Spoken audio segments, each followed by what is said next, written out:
Something is going very wrong at Boeing. Not just delays, not just bad headlines. We're talking about a company that once defined modern aviation, now facing growing questions about safety, quality, and control. In recent years, incidents, investigations, and whistleblower reports have revealed cracks inside Boeing's system. From production issues to mid-air failures, the problems don't seem isolated anymore. And now, in 2026, one question stands above all. Is Boeing still in control? Or is the situation slipping further than anyone expected? Because what's happening behind the scenes could change the future of aviation itself. To understand what's happening to Boeing in 2026, you have to look past the headlines. Because this isn't about one mistake. It's about a system that slowly started to lose balance. For years, Boeing has been under intense pressure, not just to build aircraft, but to build them faster, cheaper, and at higher volumes. After the 737 MAX crisis, the company needed to recover financially while also restoring trust, and those two goals don't always work well together. Instead of slowing down production to focus entirely on quality, Boeing attempted something much harder: fix safety concerns while ramping up output at the same time. That's where the cracks began to appear. Inside factories, production schedules became tighter, suppliers were pushed to deliver faster, and small delays started creating bigger problems across the system. One of the most critical weak points turned out to be the supply chain. Boeing doesn't build everything itself. Large sections of its aircraft, including fuselages, come from external partners. And when those partners struggle, Boeing inherits the problem. Reports began to surface about misaligned components, incomplete assemblies, and parts that required last-minute fixes before delivery. Individually, these might sound like routine manufacturing issues. But aviation isn't a routine industry. Every component must fit perfectly. Every bolt must be accounted for. Every system must pass strict verification. When production pressure increases, the margin for error shrinks. And that's exactly what investigators and insiders started to notice. Workers described situations where tasks were rushed, documentation wasn't always complete, and in some cases, problems were addressed later in the process, instead of being fixed at the source. This creates a dangerous cycle, because the later an issue is discovered, the harder it becomes to fix, and the greater the risk it introduces. By 2026, the picture becomes clearer. Boeing's challenges are not just technical, they are systemic. A combination of production pressure, supply chain fragility, and internal coordination issues has created an environment where small mistakes can slip through. And in aviation, small mistakes have a way of becoming very big problems. For many passengers, Boeing's safety crisis never truly ended. The crashes of the 737 MAX in 2018 and 2019 changed how people see the company. Even after years of fixes, recertification, and public assurances, that trust remained fragile. And then came a moment that brought all those fears back overnight. In early 2024, a nearly new Boeing 737 MAX 9 experienced a mid-air incident that shocked the aviation world. Shortly after takeoff, a section of the aircraft's fuselage, known as a door plug, suddenly blew out. Passengers were exposed to open air at high altitude. Personal items were sucked out of the cabin. Oxygen masks deployed as the aircraft made an emergency return. It could have been catastrophic, but what made this incident truly alarming wasn't just what happened, it was why it happened. Investigators found that the panel hadn't failed due to design flaws or extreme stress. It wasn't secured properly. Critical bolts that were supposed to hold the door plug in place were missing, not damaged, not worn out, simply not installed. That discovery raised a much bigger question. How does something like this pass through multiple layers of inspection? Following the incident, regulators moved quickly. Dozens of aircraft were grounded. Airlines were forced to carry out detailed inspections. Production lines were slowed down as authorities demanded stricter oversight. But the real impact was psychological.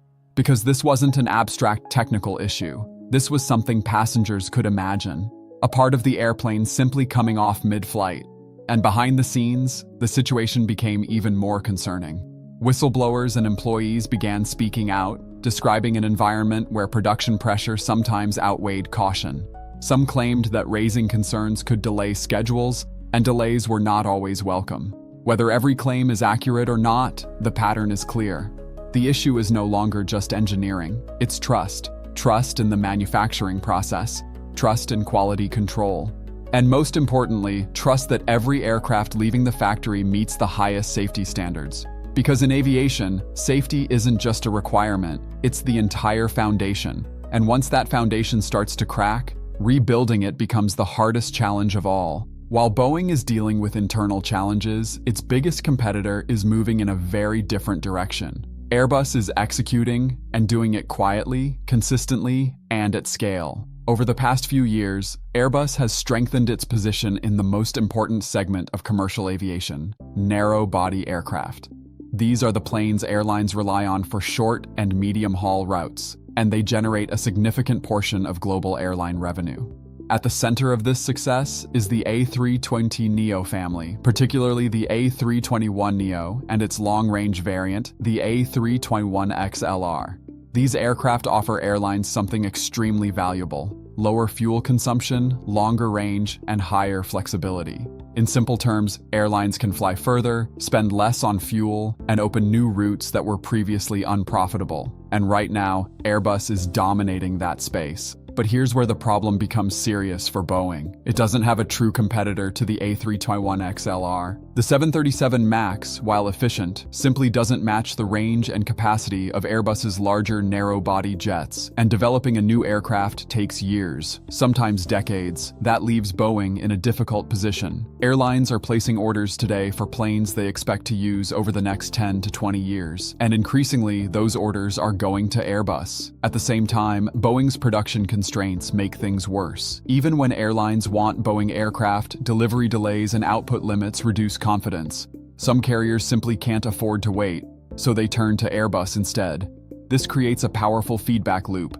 Fewer deliveries lead to lower revenue. Lower revenue limits investment in new programs. Limited innovation makes Boeing less competitive. Meanwhile, Airbus continues to scale production, secure new deals, and strengthen relationships with airlines around the world. The result is not just a temporary imbalance, it's a widening strategic gap. And in an industry where long-term contracts define the future, that gap could shape the competitive landscape for decades, because once airlines commit to one manufacturer, switching later becomes much harder than it seems. At first glance, Boeing's problems look like engineering failures, loose components, production defects, supply chain disruptions. But when you step back, a different picture begins to emerge. This isn't just a technical crisis, it's a cultural one. For decades, Boeing was known as an engineering-first company. Decisions were driven by technical excellence, safety margins, and long-term thinking. Engineers had the final say, and that culture helped build some of the most reliable aircraft in history. But over time, that culture began to shift. Following its merger with McDonnell Douglas, Boeing increasingly adopted a more corporate, financially driven mindset. Efficiency, cost control, and shareholder returns became central priorities. Again, none of that is inherently wrong. But in aviation, priorities must be carefully balanced. Because when financial pressure starts to outweigh engineering caution, small compromises can begin to appear. Not dramatic, obvious mistakes, but subtle shifts. Deadlines becoming less flexible, production targets becoming more aggressive. Concerns being raised, but not always acted on immediately. And over time, those small shifts can accumulate. Former employees and industry insiders have described environments where slowing down production to fix an issue wasn't always encouraged, where meeting delivery schedules carried significant weight, and where raising concerns could sometimes create friction rather than support. That doesn't mean safety was ignored, but it does suggest something more nuanced.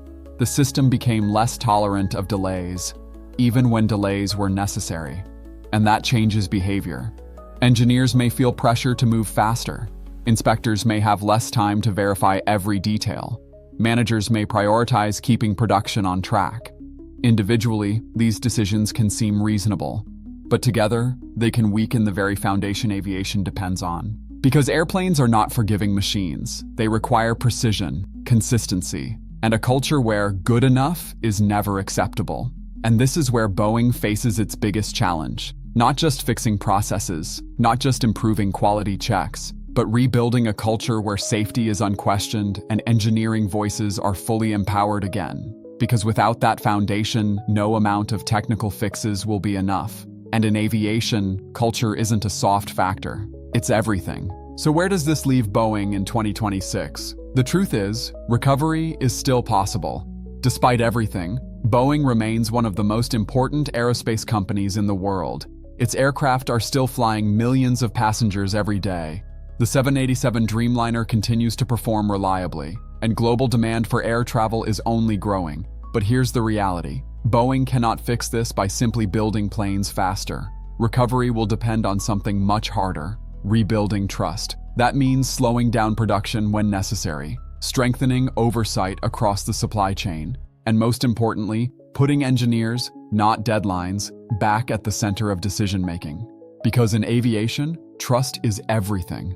Passengers don't analyze technical reports. They rely on confidence. Confidence that every bolt is in place, every system is checked, every aircraft is safe. Right now, Boeing is working to earn that confidence back.